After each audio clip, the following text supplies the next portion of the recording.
team to play. Onto the field we fight for Florida. One more time. Team.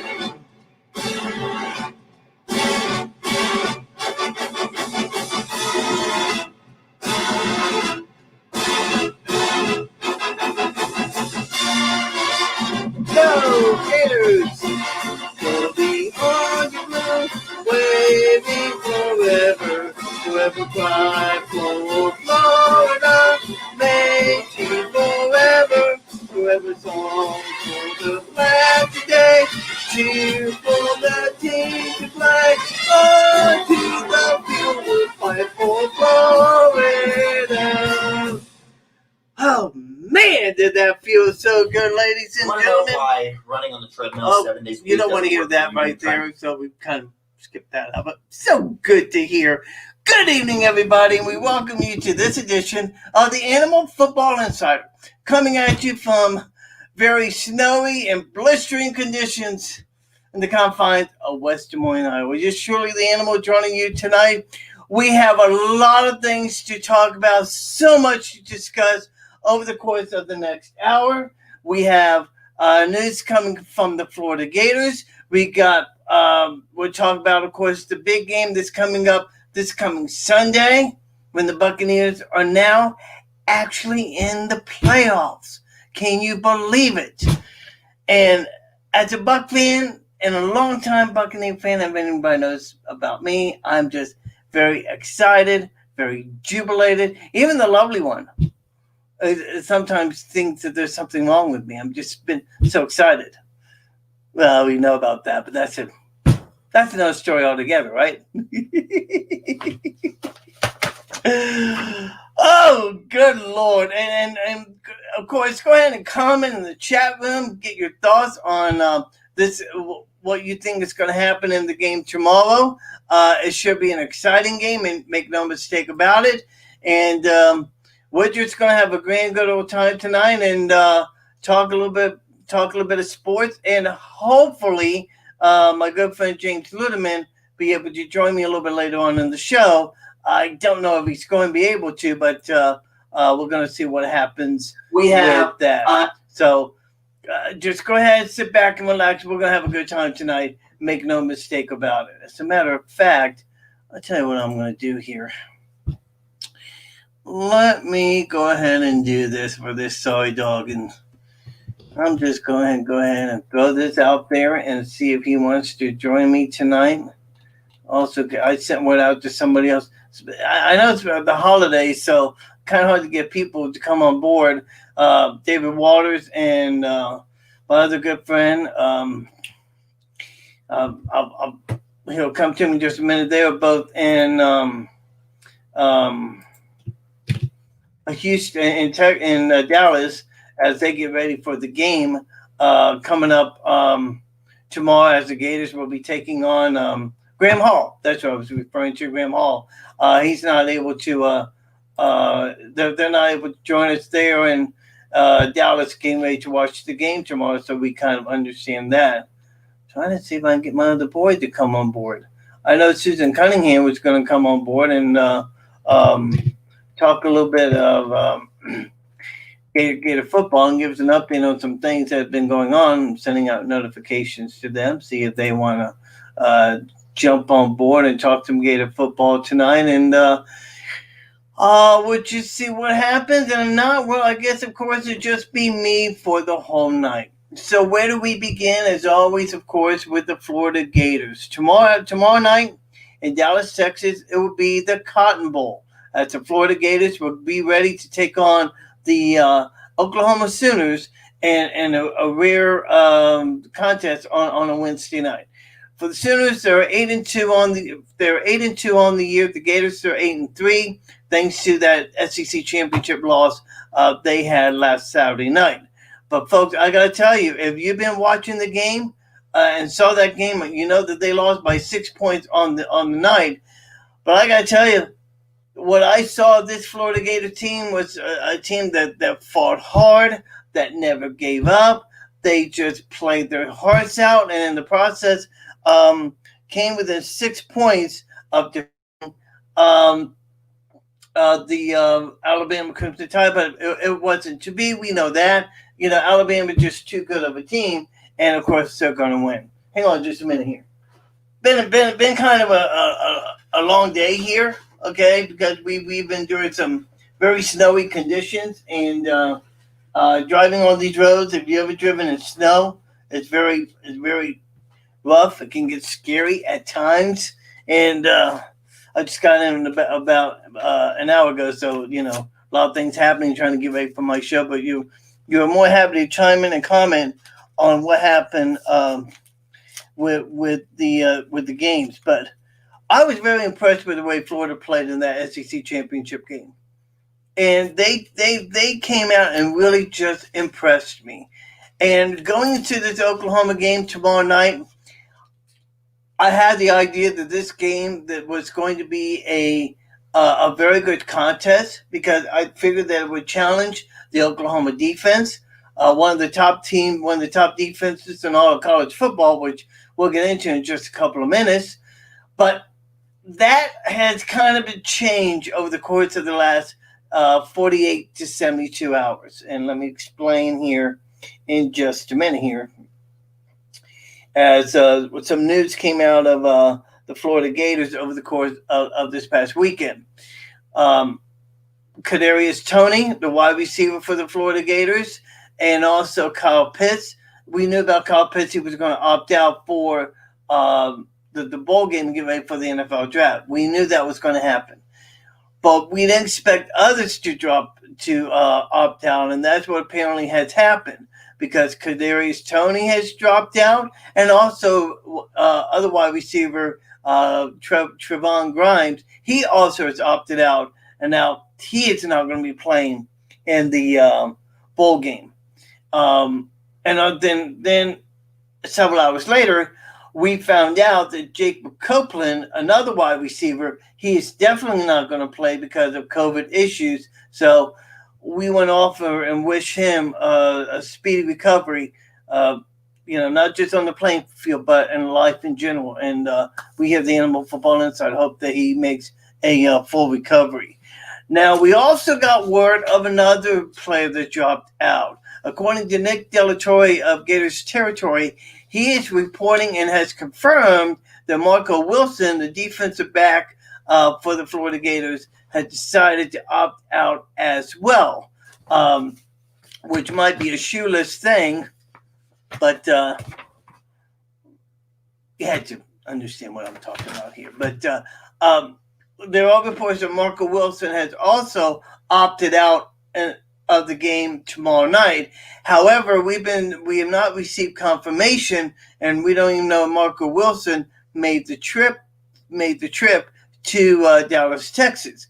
Dan Mullen spoke before the media today and he talked about the players that had opted out, but no word was mentioned of Marco Wilson. So it'll be interesting to see what happens during the course of the day tomorrow, and maybe we'll get word out if Marco is indeed not playing in the game. So bowl games are going on. We've seen a couple of good ones. Miami and Oklahoma State are playing right now. Oklahoma State is up 37-26. But the big story about this game is quarterback Derek King, I think it's Derek King. Somebody correct me if I'm wrong on that. But he suffered a very serious knee injury in the second quarter. He's not been back on the field, but he shut up on the sideline in crutches with a knee brace. So that this looks like something that could be very serious, and we'll be following that during the course of the evening. But as we said, Gators, Sooners, tomorrow night at the Cotton Bowl in Dallas, Texas. Now, as you all know by now, the last time the Oklahoma and Florida met, let's see, there's some guy named Tebow, that's his name, Tim Tebow, who played against the Oklahoma Sooners and led the team to a national championship, their first ever, in 2008 against the Oklahoma Sooners. And now they're playing for the second time ever in college football. Now, for the Gators, they'll be facing a very tough defense in the Oklahoma Sooners. They're And trying to find some information about Oklahoma has been a nightmare for me. Trying to grab the information, but here's what I've been able to come up with for the Sooners. They're the third-ranked defense in the nation, allowing just around 280 yards passing per game. They have had 13 interceptions. They have recorded 13 interceptions this year, one each in the last 5 games, and they've allowed 90 yards rushing on average per game. So we think for 1 minute the floor is going to run on this Oklahoma Sooner defense. I think you have another thing coming. Interesting enough about their passing defense. In the last 4 games, they've held passing opponents to average of 50% passing completions during the course of the game. And they've had a couple of players who have been dynamite on the defense. Number one in Isaiah Thomas, who's a defensive lineman who's recorded 8 sacks in the last 6 games, while his counterpart, linebacker Nick Bonadino, has recorded 7. Between those two, they've had 15.5 sacks during the course of the game. So, I mean, that's basically what I got about Oklahoma. I know they have a great quarterback in Spencer Rattler, who's who's actually a pretty darn good quarterback. But in terms of trying to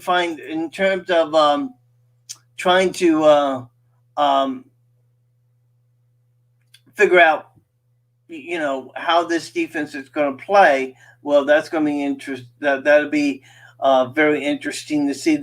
Florida has good backups. And I think for a guy like Kyle Trask, he comes into this game, I think, very well motivated. I think he comes into this game with an opportunity to look at firsthand what he's going to be facing in 2021. And for Dan Mullen, they're pretty excited about that. Now, what happens with the quarterback rotation? How much are we going to see Kyle Trask play in the game? How much are we going to be seeing Emory Jones play in the game? There are reports that are circulating tonight. I have no confirmation on this. This is just pure speculation on my part, but I've been hearing some things rumbling that Emory Jones may be leaving the program should Kyle Trask comes back. Okay, I don't think that'd be a good move on Emory Jones's part, but we're gonna have to wait and see what happens. So that's what is happening there now. With Grimes and as I said earlier, Grimes, Kadarius Toney, Kyle Pitts, they've all opted out, along with Jacob Copeland not being able to play because of COVID, and we want to make sure that Jacob gets better. Let me throw out a question for you, and I'd like to get your responses in the chat room. And hopefully we can get James Ludeman to come on and add his take on this. Do you find it annoying? Do you get mad about the fact of players opting out to go play, to get ready for the NFL draft? I mean, I look at this as a double-edged sword, and let me explain why. I understand players want to get ready for the draft. I understand the possibility of somebody getting injured. Look at Kyle Trask. He's a senior. He could go on and play, okay? He could go on and opt out and get ready for the NFL draft, but he hasn't, which leads me to speculate that he's going to stay for another year. Do not even be surprised by that. But I got to believe, to the point I'm trying to make about it, to opt out this late in the season. You're 1 day, 2 days away from your game and playing in a bowl game, and your guys decide that you're opting out. I mean, I don't know about you, but to me, that sounds like a little selfish on my part. To me, that would sound like a little bit of selfishness on my part, because I think one of the things you have to remember is people like Trask are counting on you to play.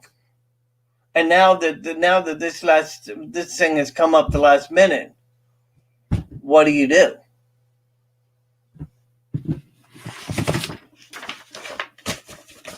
Interesting. Love to hear your comments on what you think about this. Okay, because people have their thoughts on it. I have my thoughts on it. And I love to get an opposing viewpoint on what they think about it. But nevertheless, I mean, I think the Trask and the Florida Gators are going to be very interesting to watch tomorrow night. I'm very interested in seeing how well they respond to these changes that have occurred. Just seems to me like there's a little. It just seems to me like that's a little bit unfair on Kyle's part for them to be leaving like that, especially at the last minute. But that's just my take. Respond in the chat room. Love to get your thoughts on it. But basically, that's what this game is going to be about tomorrow night. Is not only an opportunity for the Gators to beat a good team like Oklahoma #1, but also take a look at what the future is going to hold. They've already done a very good job with their draft class at number 7. They had the opportunity to do some good things in the second phase of National Signing Day, which will be in February.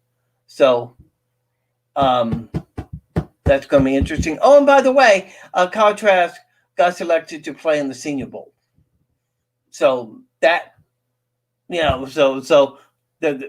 that makes me wonder, if he's playing in the Senior Bowl, that means he's not going to come back. But with the NCAA saying due to COVID and everything that's happened, the players would be allowed to come back. You got to wonder if Kyle just wants to play and get some playing experience, figure out his timetable and where he wants to go. If he wants to stay or if he wants to go. I know his dad wants him to leave. His dad already posted on Facebook that Kyle Trask was going to leave, but that makes me wonder what is his dad. What's Kyle thinking about that? Okay, so it's going to be interesting to see what happens with that. I think for Kyle, after the bowl game, I think he'll sit down with his family, try and get some feedback through the NFL, see where he thinks he's going to land. I personally see Kyle as a 3rd round pick. That's my feeling based on what I've been seeing. Okay, I love Kyle Trask. Don't get me wrong. I think Kyle has a lot. He has a lot of talent around him. Has a lot of ability to make some great plays. But I think for Kyle, he needs a lot of work with his arm and his arm strength. And I think that is. I truly believe that is the only thing that's holding Kyle Trask back from being a very, very good quarterback. Of course, we're going to find out here in the next few weeks what happens with him. Bowl games are happening throughout the course of the week. The Cheez-It Bowl is happening. Oklahoma State against Miami. Miami's trying to get on a drive late in the game. Right now over the SEC network, that's basketball, isn't it? So coming up at 8 o'clock Central Time tonight, it's going to be Texas versus Colorado, and that could be a very good game in itself. So we'll see what happens with that game. I'm trying to think of the other games that's going to be happening tomorrow. Give me a moment here and get you set up for tomorrow. Noon on ESPN, Wake Forest versus Wisconsin in the Duke's Mayo Bowl. Mayo Bowl. And then at night on 8 p.m. Eastern Time, 7 o'clock Central, at AT&T, Oklahoma versus Florida. So Big Ten versus ACC, and then SEC versus the Big Eight. So two very, very good games that's going to be very interesting to see. Okay, enough about college football. Let's get into let's switch the hats. Sorry for the hairdo. As I said, it's been raining here. It's been snowing here, and it's been a dogfight. Make no mistake about it. And let us talk about the big story. These boys right here, Tampa Bay Buccaneers. Saturday afternoon they traveled to the confines of Detroit to take on the Detroit Lions. Now, if you know anything about the history of the Buccaneers and the Lions, they were arch rivals in the NFC Central Division. That used to be one of the greatest rivalry games that one would see during the course of the season. As a matter of fact, one of the greatest plays was the famous hit by Scott Brantley on Eric Hipple back in 1984, 1985. I remember that game very well, sitting in the stands of what was back then known as the Big Sombrero. Okay.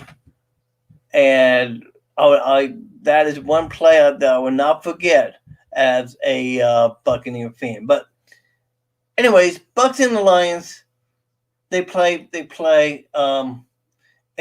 the Silverdome. For the Lions, they are a mess. Okay, they have not been playing too well at all. As a matter of fact, Chris Spielman, who used to play for the Lions, has now signed on to be, quote, a special assistant to the organization.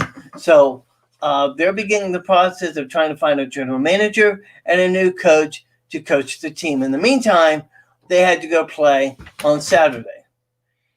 One kind of wishes that they probably did not want to play in the game, because for the Buccaneers, they came out and just demolished. I mean, they destroyed the Tampa Bay Buccaneers. What was the score? 47-7, I think it's what it was. I'm gonna find out the score here in just a minute. But I believe it was like 47-7 was the final score. As for Tom Brady, he had himself a fantastic game.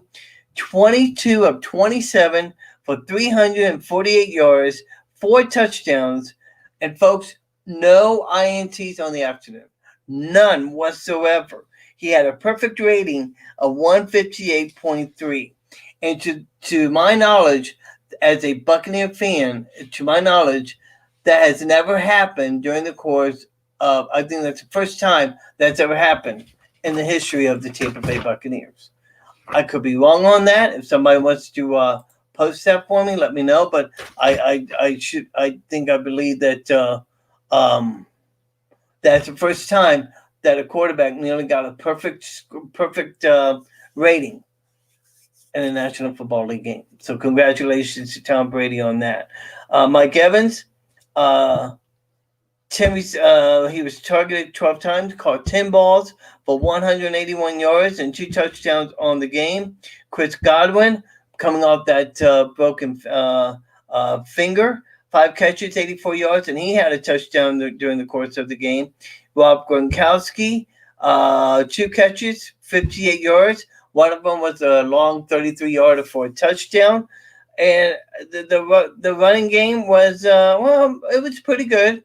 Keyshawn Vaughn, 62 yards rushing. Leonard Fournette, 34 yards. And Blaine Gabbert, he came on in relief late in the fourth quarter. He had 2 attempts for 15 yards. But all in all, it was a great contest. And what was even more important now is that for the first time since 2007, the Tampa Bay Buccaneers are now in the playoffs. Playoffs? Yes, I said the playoffs. And now, with that happening, I mean, we're going to find out what happens this weekend They're going to come back home and take on the Atlanta Falcons. That they really have nothing. They really have nothing to play for. However, a win, and they remain in fifth. They will remain the fifth seed. All the more likelihood traveling to DC to take on the Washington football team. But should things crumble, they could go to Dallas for all we know. So we're gonna be watching for that as the day unfolds, because there's not going to be any football on Thursday night. It's New Year's Eve, number one. Number two, all the games are going to be on Sunday. Every single one. There'll be no Saturday. It's going to be all Sunday, headlined by the Sunday night contest. And I'll get to that here. But let's go and do that right now.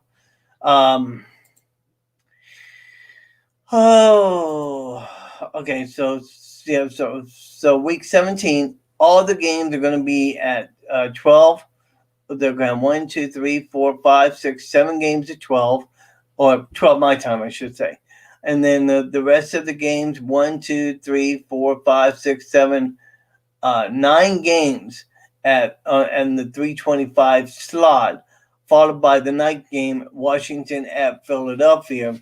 That's going to determine who's going to win. That could very well determine who wins the NFC Eastern Division. But if Dallas wins their game, it will become a game all for naught. So see, the NBC is rolling the dice that this is going to be the big game of the night. So we're going to see what happens with that. Oh, speaking of the Washington football team, I don't know if you heard about this, but Dwayne Haskins, in their game last week, apparently he had played a bad game. And for Dwayne Haskins, after the game, he was pulled during the course of the game and did not meet with the media afterwards. In fact, he had to go. In fact, he got home, had to do a media session with the media from home. So, through some of Haskins' antics that he's been doing, the Washington football team's been very upset with him.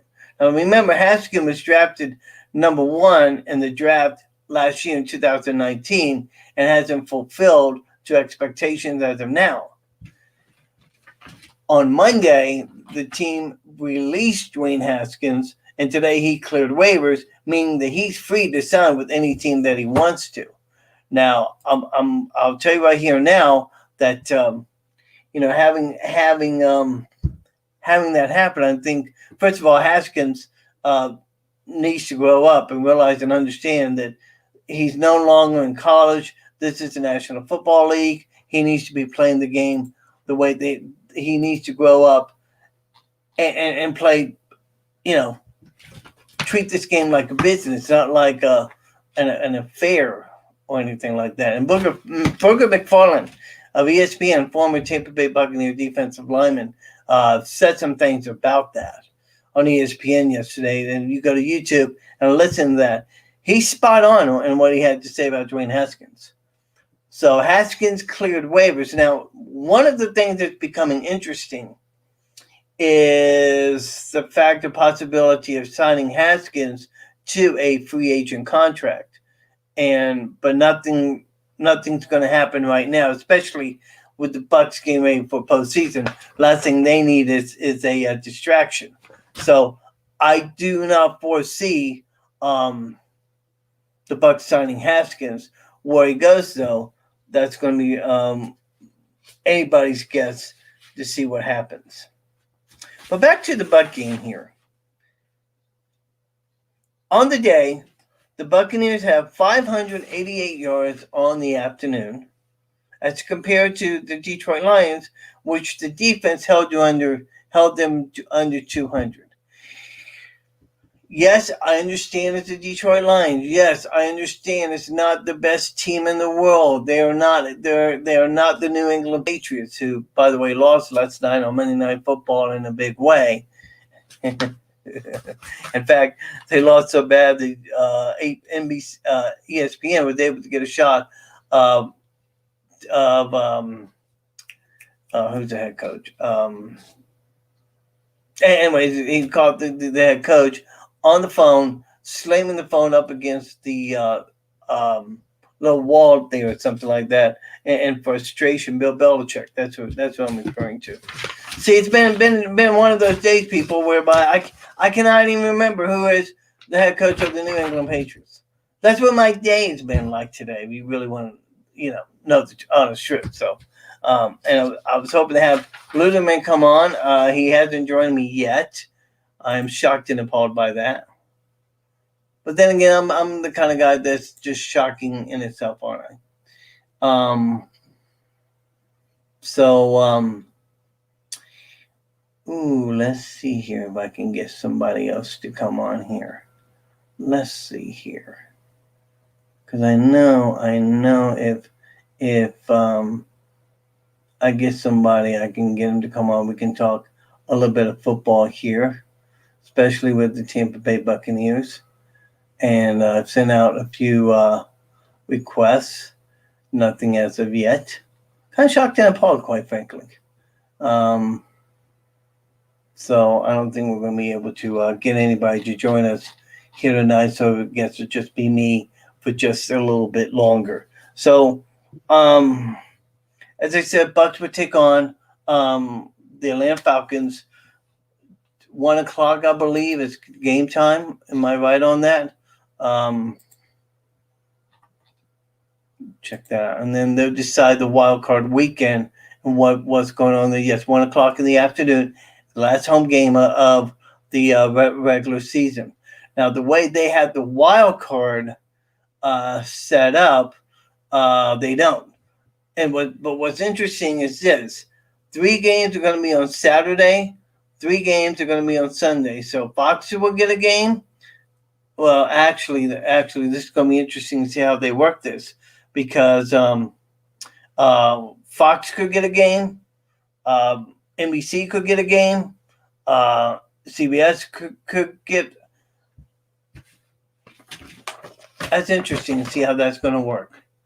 And we'll have to wait till Sunday to figure out how that transpires. So,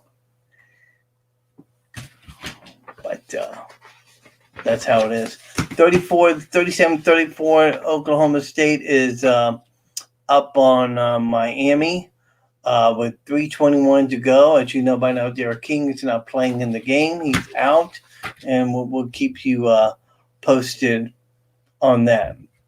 Well, by the way, speaking of back to college football for a moment, Tennessee is under the University of Tennessee allegedly is under investigation for some recruiting violations, and there's word that that it's quite possible that they could be hit with some sanctions that could possibly cost Jeremy Pruitt his job. No words coming out on that right now. Don't be surprised, though, if that happens down the road. So, checking on Twitter to see if anything has been developing. I mean, you never know. Let's see here. Nothing new is happening as we see here. So kind of quiet night here on a Tuesday night. So as we get ready, we're going to kind of like wrap this up here in just a couple of minutes here.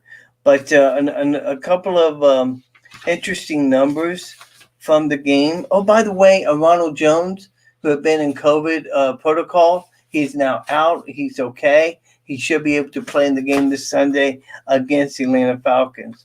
So that is some great news for Ronald Jones. Talked about the Buccaneer defense during the course of the game. No injury report has come out for the game this week. We'll probably get one on Wednesday or Thursday. Check Twitter, and Greg Allman, he does a great job, and he does a great job with that. So, yeah, it's kind of strange that Gators are coming to an end. Buccaneers are getting ready for their first ever playoff since 2007. The Raiders. Wow. Speaking of the Raiders, did you happen to catch the game last weekend? Um, in fact, it was on It was on Saturday night. Raiders were taking on the Tennessee. Raiders were taking on the Tennessee Titans. It was a tight game. Um, Raiders came down. Raiders came down to score with no, Miami Dolphins. Okay. Raiders came down to score. They led at 25-23 with 53 seconds to go. And then Ryan Fitzpatrick led the Miami Dolphins down the field, and thanks to a face masking call, was able to lead them down the field, and Miami was able to win the ball game on a last second field goal. And now Raider country is kind of in disheveled right now because we don't know what's going to happen with the future of John Gruden. Remember, he signed that Mark Davis, the owner of the Las Vegas Raiders, has signed John Gruden to that multi-10-year, $110 million contract, which Gruden is guaranteed. I do believe that Gruden's guaranteed to get. So whether or not he's able to get that, I have no idea. So we'll have to see what happens with that as time goes along. So want to follow that as well. Well, it's kind of lining up the show that I planned. I thought I was going to have my people on tonight, and accordingly, that did not turn out. So I kind of apologize for that. And given what's happened with the weather here, it's been kind of a crazy afternoon. Make no mistake about it. But as we get ready to close off our show tonight, I want to take a few minutes to acknowledge somebody that has been very important in the Iowa and the city of Des Moines, and especially with indoor football. As you know, the Iowa Barnstormers had a tragedy develop this last week on Christmas Eve. John Pettit, one of the architects in bringing back arena football and indoor football to Des Moines, passed away due to COVID complications. For Pettit, he had been a longtime member of the Iowa Barnstormers. He had, in fact, he was a part of the resurrection of this team back in 2009 and helped build this team into the contender that it had become, which led the Iowa Barnstormers to a championship in the Indoor Football League in 2018. For John Pettit, he was not just a general manager of this football team, but he was also a good friend.